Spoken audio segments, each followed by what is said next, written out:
I am going to introduce our speaker tonight. When I first talked to Sean a couple of months ago, I was really intrigued and excited about the ministry that God has called him to. This past year and the previous months before that on Grand Monday nights, we often talked about our grandchildren and what they see out there in the world, what they're seeing on social media, what they're seeing in schools and universities, and being concerned about them. And so we're grateful, Sean, that God has called you to this ministry. It's called Groundwire, and you are the founder and the president. You've worked with youth and young adults full time for over 30 years. So you are traveling as a speaker and author, and you began to ask yourself the question, how do we reach those who don't want to be reached? So go ahead and open your audio and video. I'll turn it over to you, Sean. Such a pleasure to have you with us tonight. What a joy to be here. I love seeing all your smiley faces. It's such a fun opportunity just to kind of share a little bit about the generations that I love, that you love, that we're trying to work with. And, I know that there's a lot of people who are discouraged. A lot of people say, I don't know if my kids and grandkids can be reached. I don't know if the younger generation, I don't know if I have much hope. There's a lot of people that are my age and older that are really struggling. But I'm going to leave you with some tools and some tips that are really going to help you understand where they're coming from. They are very, very different than we were when we were growing up. And that is the first thing that we really have to understand and grasp, is that they are a different generation. They are not just 19 and I'm no longer 19. They are a different 19 than I was when I was 19. And I'm going to share that with you. I'm going to show you what's going on in culture a little bit.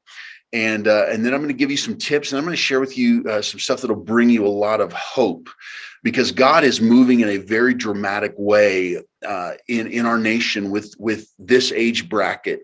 And a lot of people don't know about it. But before we get started, I'd just love to say a quick prayer and ask God to speak very clearly to us. Lord, we thank you for your presence here. God, even though we're in Zoom, we know that where two or more are gathered, there you are. So, Lord, you're here. And Lord, we are here to honor you. God, I know that there's some grandparents here who truly want to have some insight, to have some wisdom, and have some impartation of how that they can really influence their grandkids even more than they ever have. And so, Lord, I pray, God, that you'd use our next few minutes together to do just that. In Jesus' name, amen. So again, I'm going to go ahead and share my screen here. And I just want to kind of walk with you. One of the things that I like to do when I'm getting started is I like to take a little bit of a generational quiz, because it's really important that you know that they're a little bit different. So I'm going to ask you 5 or 6 questions. I want you to think about this. The first question is this: what percentage of millennials believe that the American church is irrelevant? The generations that I work with are millennials and Gen Z. I'll break down those age brackets, but basically for ease, it's millennials are youth and young adult. Millennials are the young adult, and the high schoolers and early college age are more of the Gen Zers. But what percentage of millennials believe the American church is irrelevant? Is it 50, 60, 70, or 80%? Now, don't you can shout it out if you want, but be thinking, what do you think it is? Where does that fit? Let me show you what it is. It's 70%. 70% believe the American church is irrelevant.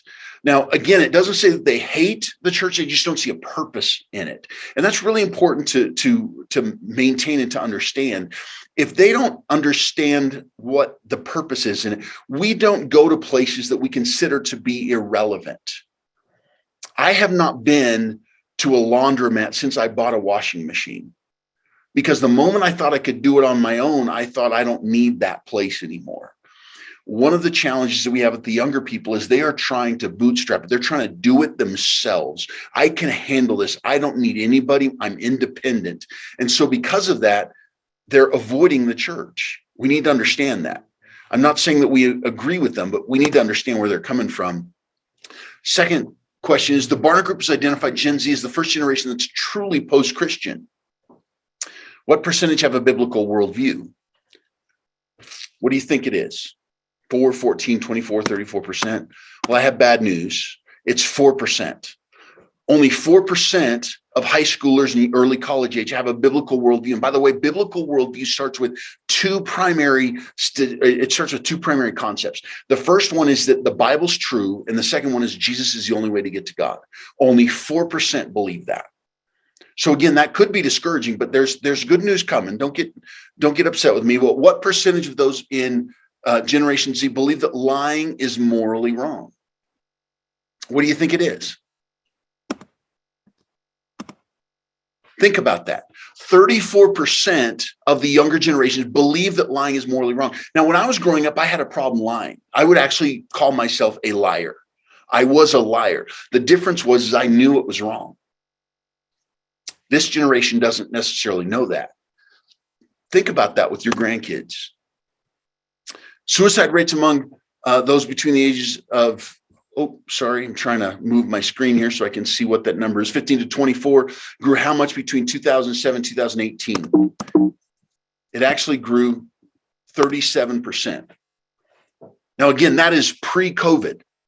Pre-COVID, it's suicide rates because anxiety has increased, tension has increased, and they're struggling with that. What percentage of those in Gen Z believe that truth is relative? Again, these are just very different statistics, and it's a different generation. We need to understand that 83% of them believe that truth is relative. What's true for me isn't necessarily true for you, and nobody can tell me what truth is. I get to decide that. What percentage of millennials describe themselves as being online constantly? I wish I could ask you as a grandparent, how many of you consider yourself to be online constantly? Because I know that's not just a generational thing, but they're online constantly. So here's what I want to as we launch into this. Life is too short to waste, and eternity is too long to ignore. We want to make great memories, but most importantly, we want to impact our kids for eternity. We want our grandkids to know the hope that we have in Jesus. We want them to know that God brings light in the midst of darkness, that he can bring hope in a very desperate time. And so we want to influence them, but we have to understand who they are. Millennials born between 81 and 96, Gen Z between 1997 and 2012. Keep these in mind as we walk through this. Some of the things I want you to understand about the younger generations is they're politically cynical. Even their movies, I'm guessing many of you haven't seen their movies, but like the Maze Runner and Hunger Games, they're politically cynical. It's about adults controlling and manipulating young people for their own entertainment. On March 14th, 2018, young people staged a national walkout day. And on that day, a young man named Matt Post stood on Capitol Hill and he said, "The adults have failed. This is in our hands now." They're politically cynical. And, maybe you would agree with them when it comes to some of those things. I know I do in some ways. Their media consumption drives them. 6 to 8 hours a day, they are staring at their small device. 6 to 8 hours a day. Social media is where their generation's connected and shaped. It is thus our primary opportunity to influence them. Millennials have a 12-second attention span. Gen Z has an 8-second attention span. Now, remember that when you're communicating with them. Remember that we even teach our online coaches, which I'll explain in a few minutes. You don't type in paragraphs because you'll lose them. You type in leading sentences. So if you really want to engage with your grandkids, make sure that you're telling quicker stories and that you're getting to the point, because you lose them pretty quickly. But think about that as it pertains to church as well. So here's a very important concept. They are not atheists. Actually, 71% believe in God. 71% believe in God. 68% believe in heaven. They are not atheists. However, the Urban Dictionary has classified them as apatheists. They created a word for young people who believe in God but ignore him. They believe in God, but they ignore him. They don't pursue him. They don't prioritize him. They just say, yeah, God's real, and someday I'll figure it out. Someday I'll get into a place where my life is figured out and I know who I am, and then I'll figure out eternity and heaven. But for right now, I got to focus on my life. Two problems with that. Number one, they're trying to figure out life without the one who created them and knows what he put inside of them. And number two, life is a moving target, as Ken Davis just shared. It doesn't always work out the way we want it to. And so they struggle to actually get to that place where they turn and begin to have that conversation. So what we get to do as influencers in their life is we get to help them understand really how to engage with God, even though they're trying to ignore him. Please remember that phrase, apatheist. Believe in God, but ignore him. I can't tell you how many grandparents and parents have said, you just nailed it on the head. Those are my kids. Those are the young people that come to my Thanksgiving table. They don't reject God. They just don't do anything with him. They teeter between post and pre-Christian. They teeter between post and pre-Christian. Here's what I mean by that. I just shared that Barna says that they are the first post-Christian culture, 4%. However, I've kind of come to believe this. They teeter between post and pre-Christian. Post-Christian says, I don't know, or I don't go, but I know what they do in there. Pre-Christian says, my mom didn't go to church. My grandma didn't go to church. I don't know what they do in that building. Now, this might not be your experience with your kids and your grandkids, but there are so many people in our culture right now that are in this space where they're teetering between post and pre-Christian, that even if your grandkids are fully aware of who Jesus is, maybe have made a profession of faith at some time, maybe used to really embrace the church culture and all of those things, they are being influenced by people who are teetering between post and pre-Christian. I can prove this to you. I was reading an article. The guy who wrote it, his wife taught 4th grade. She came home one day and she said, we had a conversation about Christianity today in our classroom. And one of the young men raised his hand, and he said, Christianity, I just thought that was the name of my video game. There are people in our culture who do not know who we are, what we do. We get asked this question often, pre-COVID. Hey, now that I'm a Christian, I gave my life to Christ. Now that I'm a Christian, do I have to call ahead and make a reservation to go to church? They say, how much is it going to cost me to go to church? They see the church as a country club that they don't know if they're invited to. Now, we know as pastors, ministers, Christians, Christ followers, Jesus lovers, that we want them in that building. We want them to come and be a part of community and learn who Jesus is and be a part of the life that he offers. But many of them have no idea that they're welcome. And even if they did, I'm not sure they'd come. This is my favorite one that kind of proves this. In our nation, we get asked this question. Is there a book I could read about Jesus?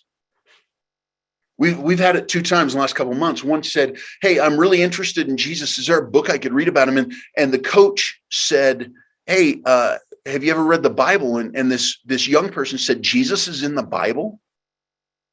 This was like a 17-year-old young person. Jesus is in the Bible. There are many people who do not know what we wish that they knew.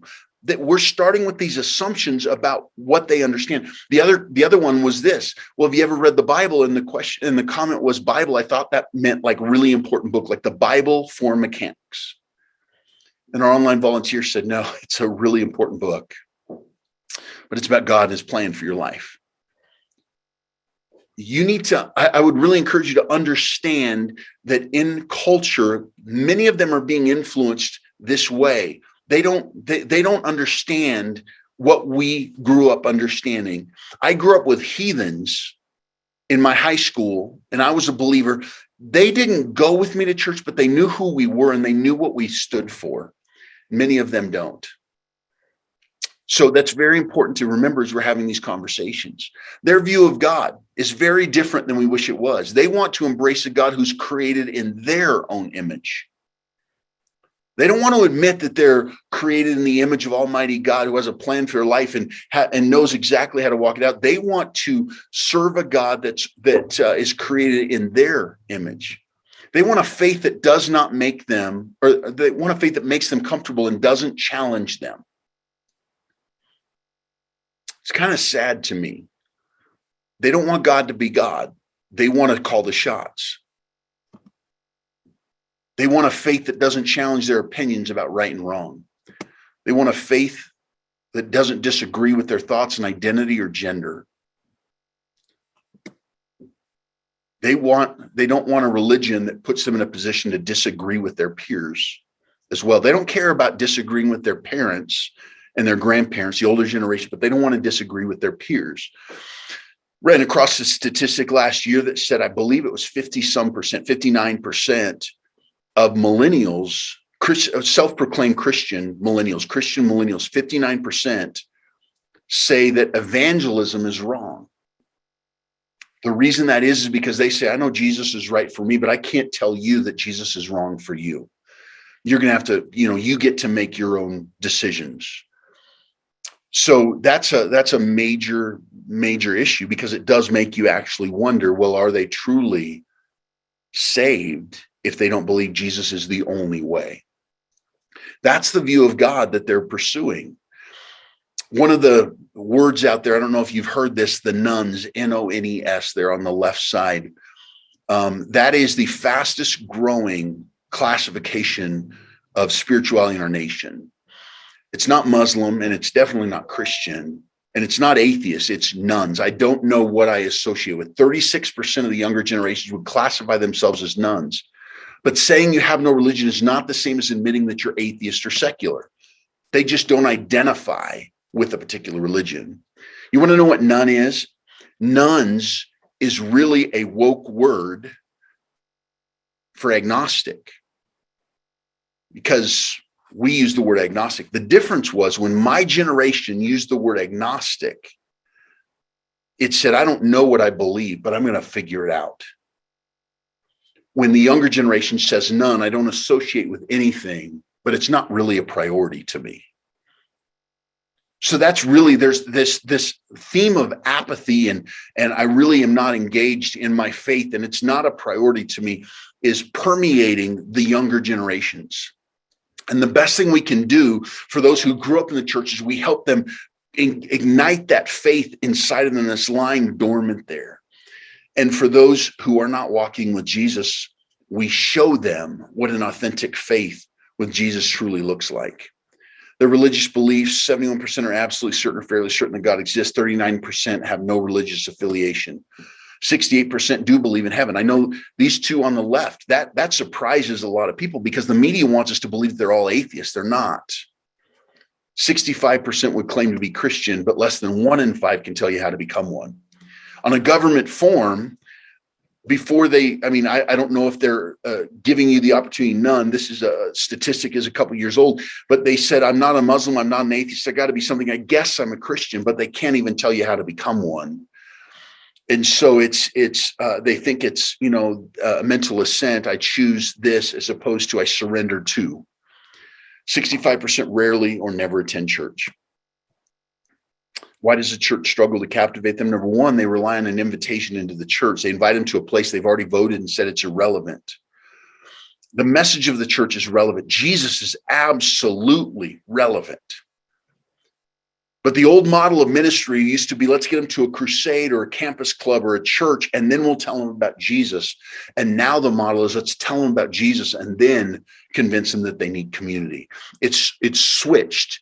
If we continue to invite them, we will continue to lose them in significant numbers. Young people have an 8 or 12-second attention span. I'm telling you, one of the reasons I'm very grateful that I'm not a pastor anymore is because of that statistic. They offer the rules of religion rather than the rewards of relationship. Please remember this. There's something about the adult figures in their life. They see us as the rule carriers, and all we care about is the rules. If we want our young people to embrace Jesus, they have to understand the reward of relationship. Love, joy, hope, peace, patience. They need to know that he loves them, adores them, draws them near, invites them close. We need to show them that Jesus offers a relationship.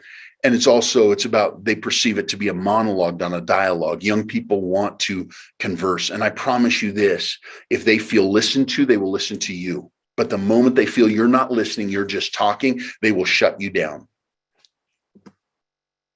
and they don't understand their audience. The church just really doesn't understand their audience. They're still programming for the majority. Please forgive me if you're a pastor online and I make a blanket statement and you're not this way. I'm not trying to offend. All I'm saying is that the majority of churches in the nation are still programming for young people that they would have been when they were 17, 18, 19 years old, as opposed to what an 18, 19-year-old truly is now. And I'm not saying you water down the message. If you spend any time with me, you would learn that I'm probably more aggressive in my conviction, and I'm probably more let's do this and honor God than most. I'm not saying that. I'm just saying we have to understand where they're coming from, and this monologue versus dialogue is a very, very key one. Let me share this with you here.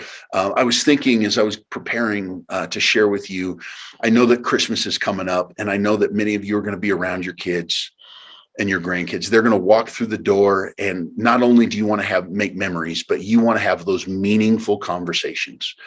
So I would encourage you to be intentional. I would encourage you to be praying about that. Don't just be preparing the meal, be praying about it, and actually be thinking ahead of time about how you can engage them. One of the best things to do is ask questions. And I know every person who comes on your grandparenting Monday night thing is telling you to ask questions, but I'm telling you, I've been around grandparents who do not do it. And I'm not just saying, hey, what is your favorite class to a young person? I'm saying, hey, how's this crazy culture impacting you? Even ask questions like, I don't want to be too invasive, but suicide rates among young people your age are really going through the roof. Are you seeing that around you? What you might find is if you ask them about their culture and their generation and their friends, they might be more open to you than when you look at them and say, are you suicidal? You can say, are you seeing that in the friends around you? Ask them great questions. Do not go off and tell them everything you know. Your goal is to make them talk to you. You want to hear what's on their heart. You want to listen for the things that they're apprehensive to say. And the best way to do it is to ask questions.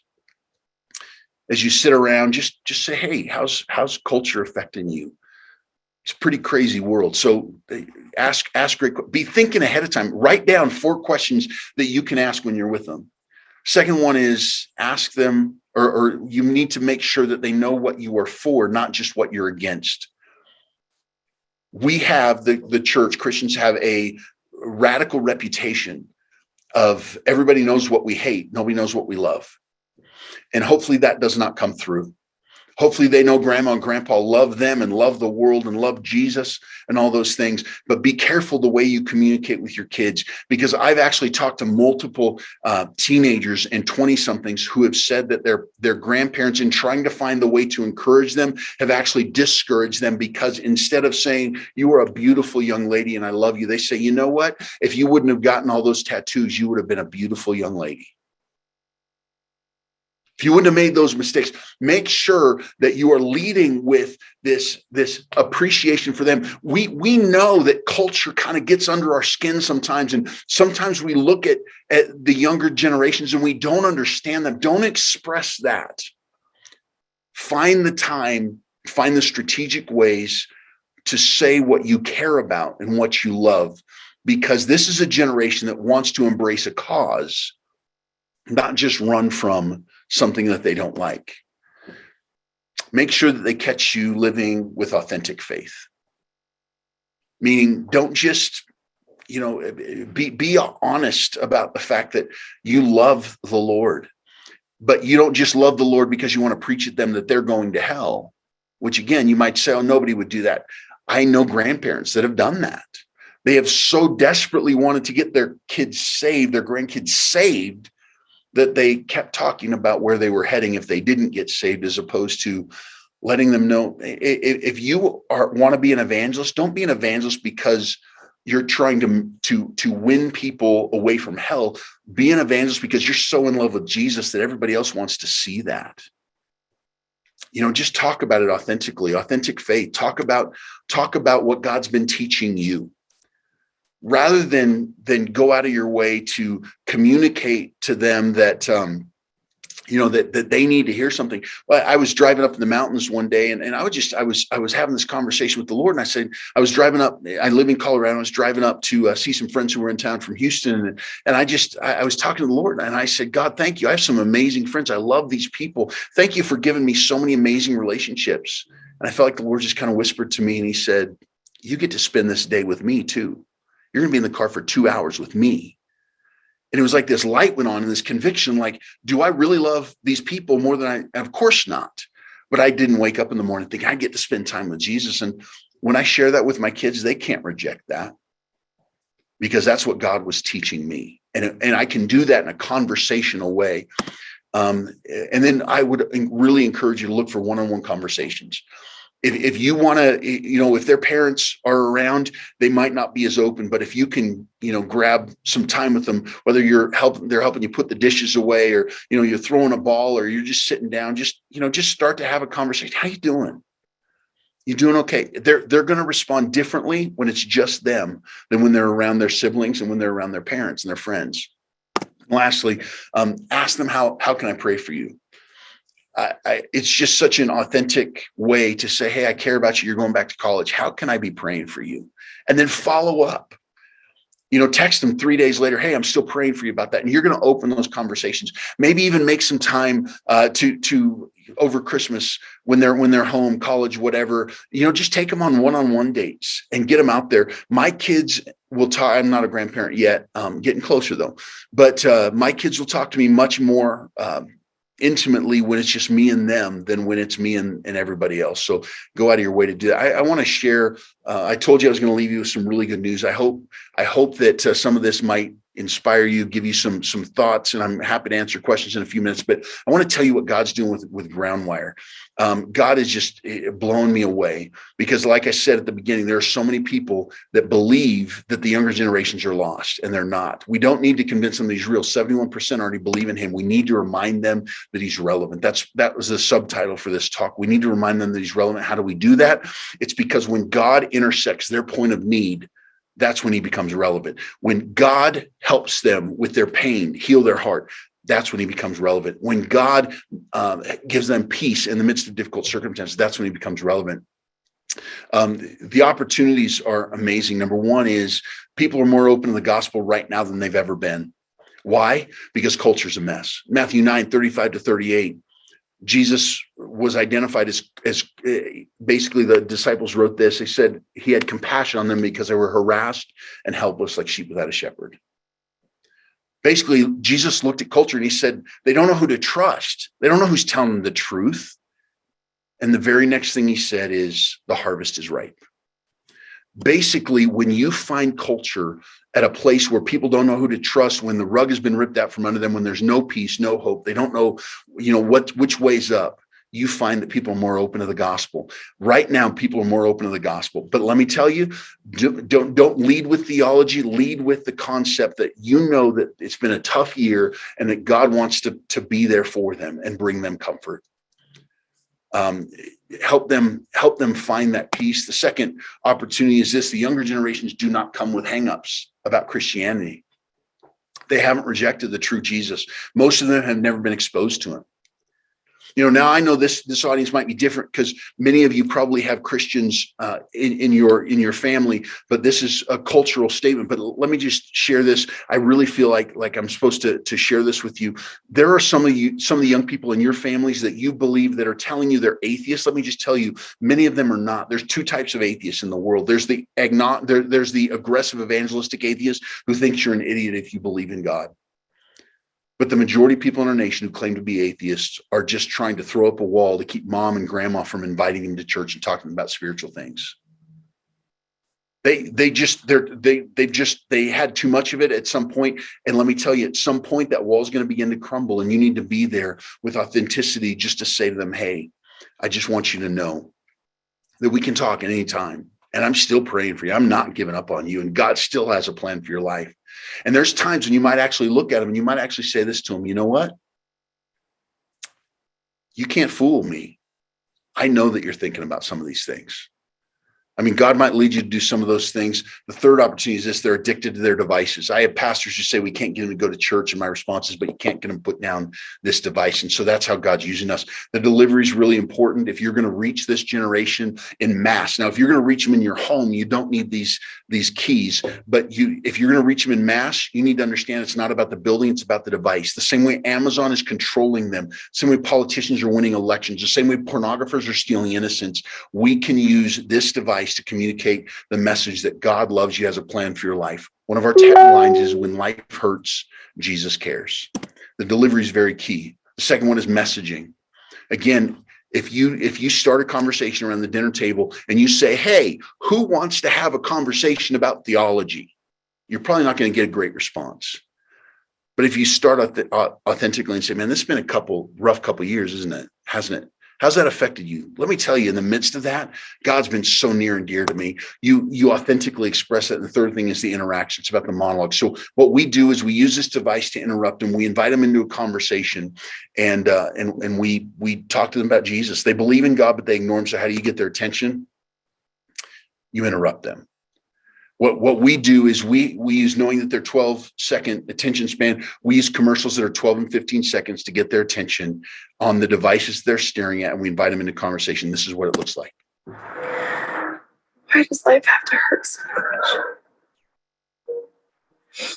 Is this how it's going to be forever? Does the pain ever go away? If this pain is my fault, and what can I do to make it stop? When life hurts, God cares. Chat with someone who understands at www.whenlifehurts.com.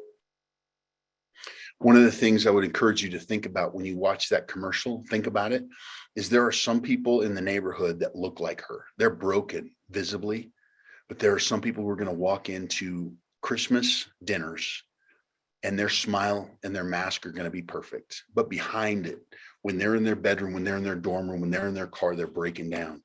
And so you can have the opportunity to really encourage them. As I close out, I want to brag on God. Is that okay? I just want to take the next couple slides here and show you this. God's in the numbers. This makes no sense, but our numbers have been validated. George Barna says the average church in the U.S. sees one person a year come to Christ. Yesterday, this is not a lie. Yesterday, we had 1,006. We've grown from 17 a day coming to Christ, 320 a day. And this year, we will be over 500 a day in the U.S. because we figured out how to speak to their pain and suggest that Jesus is the answer. All these numbers have been validated. If you care about that kind of thing, I can provide it for you. But another thing too is denominations and churches will tell you it costs them over $35,000 to see one person come to Christ. Last year it was $20.37. This year it's well under $18. God is doing some amazing things. You know, Blackaby said, find out where God's working and then get involved. That's kind of the thing that we're enjoying right now. Is last year, our commercials were seen in the US 216 million times. We had over 1.5 million people visit one of our websites, 218,000 one-on-one conversations with volunteers. We have this massive team of volunteers who are engaging with the lost. We saw 116,437 people come to faith at $20.37.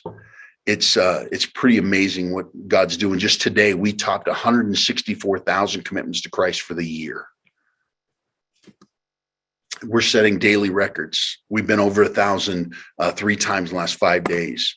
We're seeing some amazing things. It's amazing. We just started doing some international stuff. We're working with church connections to plug them in. Now's the time. We have a window of opportunity to rescue this generation. Together, we can bring in the greatest harvest our nation has ever known. Why? Because people are open to the gospel, number one. Number two, because they're carrying a device that allows us to speak to them. And number three, most of them have not rejected Jesus. Most of them have never been exposed to him. And when they see him as he is, he offers kindness, peace, hope, love, salvation, forgiveness, all of those things. They say, man, I want a relationship with him. So that's my time for now. I so much appreciate you letting me share. I hope that you were encouraged and look forward to engaging with you on some conversations there. So Sean, if you can come back up, thank you for answering some of the questions I think that you saw there in the chat. That was great. I think one question I'll lead with is, somebody asked something related, is how do we encourage our kids to get these interruptions, or is there anything we can do about that? No, truthfully, if you encourage them to do it, they will probably run away from it. You got to sneak Probably up. won't do it. So yeah, so Right. the way we pursue them is through paid marketing. So we will show up on their TikTok, their Facebook, their Instagram, their YouTube channels. We intentionally, our algorithms target people who are not necessarily pursuing church or spiritual answers, and so but they'll, as our influence increases, the number of commercials, it's crossing their path. But it's you one of the best ways, actually, if you wanted to do this, is send them to jesuscares.com, and but instead of saying, hey, go check out jesuscares.com, because they're going to see what's coming, you're trying to manipulate, you're trying to influence me, just say, hey, I saw this guy speak, and he's launching these commercials to reach your generation. I'd love to know if you how's your generation going to respond to these? That's a casual way to ask for their input and to get them looking at the content, and then you can follow up with it as well. Yeah, great advice. You're right. If you try to tell them exactly what you said will happen. So that's a great advice you gave us right there at the end, asking for an opinion in a casual way. So yeah, thank you for that. Here's a question that Paul asked: how does the general apathy of this generation interact with their need for a cause, and with the belief that they can and should take over for adults who they believe have failed them? Yep. Paul, thanks for asking that question. I was going to answer it, but I thought it's going to be too long, so I just was going to wait for this. I would say two things. Number one is, this generation wants to be perceived as passionate, but most of the time they're not. I think their perception of themselves is different than what we experience a lot of times. Secondarily, if they are passionate, they're passionate about things that make them feel good, not necessarily things that are good for them. So they will invest their time, their energy, their pursuits, and their entertainment. If they're going to go serve someone, they're going to feel good about it, because they're going to help somebody who has less than they have, and so they're going to feel like a bigger person. But unfortunately, that apathy comes into play when it comes to pursuing spiritual things. Those same young people that will pursue entertainment will not. I don't have time to read the Bible. Even Christian young people. They do, but they're too busy doing the things that they like to do the things that would benefit them. Yeah, good. Okay. Well, thank you for that, Sean. And that, I think, is the last question. I know you answered some of the others, so really appreciate that. And we've come to the end of the hour. I'm going to turn it over to David Wheeler in a minute, but we can't thank you enough, Sean, for joining us, encouraging us, and giving us knowledge and educating us about what you're doing. And we will just continue to support and pray for you, that God will, your growth is incredible. And the statistics you have just really make us feel that God is there and he is blessing you. Barb, could I say one more quick thing? Yes. Our greatest need is online volunteers, and our best volunteers are grandparents. They have time on their hands, they have compassion, they have life experience. And if you're interested, we'll train you. We'll give you all the tools that you need. And if you're interested, go to groundwire.net/coaching and just check it out, because one of our bottlenecks why we're not reaching more people is because we need more volunteers. But I'm telling you, some of you, this would meet a need that you have. You would love this, because people will reach out to you and say, does Jesus really care about me? And you would love to answer that question. Oh, thank you for, so groundwire.net/coaching. Yes. Okay, well, Dwight will put that in and we can add that. Thank you for sharing that with us, because I think there will be a number of people very interested in that.